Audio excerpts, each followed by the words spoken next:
Taip, labai norėjusi būti čempionais, bet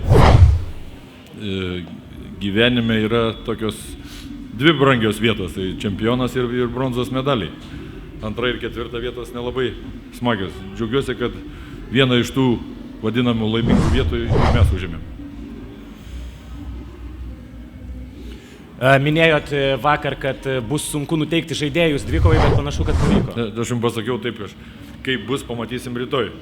Aš žinau, kad sunku, nes pirmas tokios varžybos, visų emocijos geros, nusiteikia ir kai nepasiseka labai, taip žmonės psichologiškai sėda žemyn.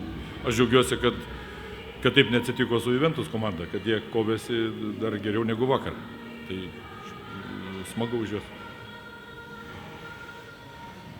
Treneriui Utenai tai yra didžiausias laimėjimas nuo 2015 metų, o jums asmeniškai ką tai reiškia?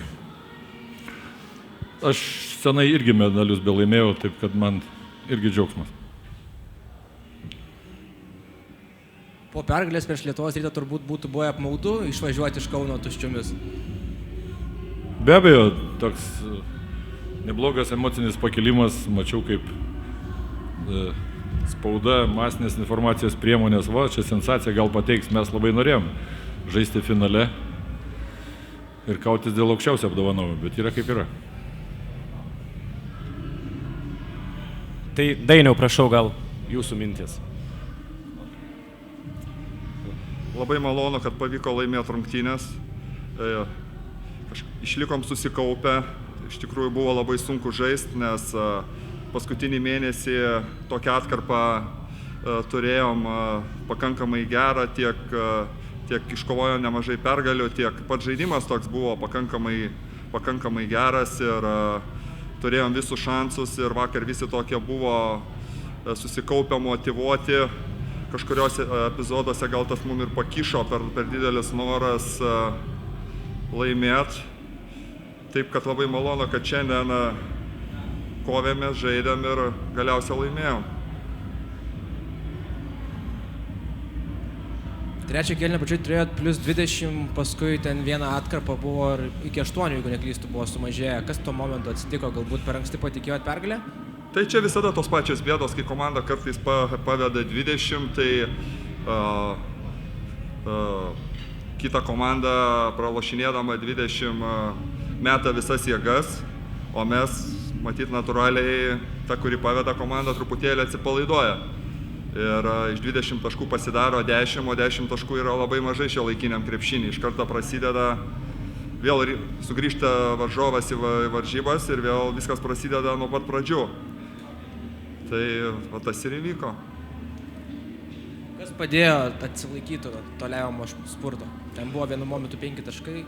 Mes šiandien žaidėm geriau, gal daugiau žmonių turėjom, kurie mažiau vakar žaidė, gal daugiau energijos išsaugojo, matėsi šiandien rungtynės, pasijungė tie žmonės, įnešė labai daug energijos. Iš tikrųjų, kai 2 dienas, mažiau negu per 24 valandas žaidžiant antras rungtynės, tai ir Ovidijos labai padėjo ir kiti ten nuo suolo pasijungė, kur tos energijos kaip tik šiandien mums labai reikėjo. Aironas ypač pasijungė pirmoji pusėje. Kai tokia didesnė rotacija yra, tai tas labai mums pagelbėjo. Buvo, matyti, didžiausias pranašumas prieš Vytauto komandą. Dainiau, koks jausmas laimėti medalį Žalgirio arenoje ir tokiu karjeros metu ir laukti, tarkim, šiltesnio palaikymo galbūt negu įprasta iš kitų žaidėjų?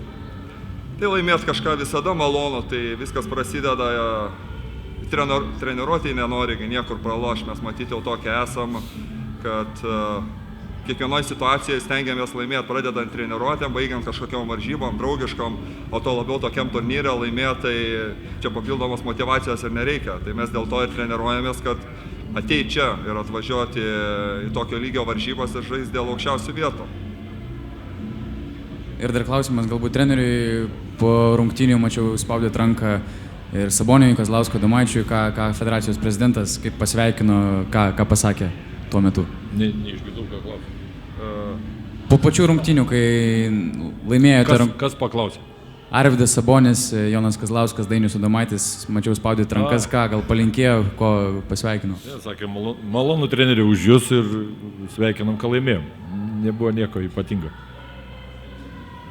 Gerai, ačiū. Aš dar noriu pasakyti, va, Dainius yra, čia sakot, ką reiškia. Aš noriu ypatingą pasakyti komplimentą Dainiui, ne tik, kad jis yra mano čempionas, bet jisai yra pavyzdys visiems žmonėms. Jis yra atletas, jis neturi jokių palengvinančių sąlygų, jis dirba kaip reta su visais ir įneša daug ramybės ir iš tikrųjų parodo, kad nesvarbu koks amžius, bet jis yra labai solidus žaidėjas, puikus žmogus ir didžiulė jėga mūsų komandai. Tai smagu, kad jis yra kartu su mumis. Dėkui.